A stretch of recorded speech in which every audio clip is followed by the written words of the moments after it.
আজকে ছিল আমার অফ ডে, আর অফ ডেতে চলে আসলাম একটু সেলফ কেয়ার করতে।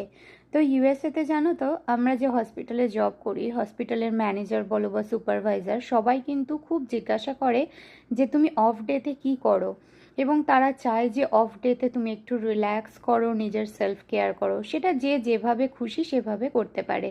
তো আজকে আমি এসেছিলাম পেডিকিওর করতে, এবং যে চেয়ারটায় বসেছি চেয়ারটা ছিল মাসাজ চেয়ার। উফ, একদিকে মাসাজ খাচ্ছি আর একদিকে পেডিকিওর হচ্ছে।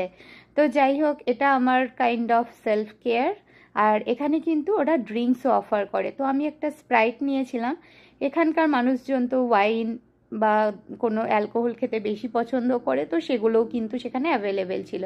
আর এই যে আমায় পেডিকিওর করে সুন্দর একটা হাওয়াই চপ্পল পরিয়ে দিয়েছে। ও হ্যাঁ, তার সাথে আইব্রো ওয়াক্সিংও করলাম। এখানে আবার আইব্রো প্লাক হয় না, ওয়াক্সিং হয়। তো এটা আমার ফার্স্ট টাইম ছিল এবং এক্সপিরিয়েন্স খুবই ভালো।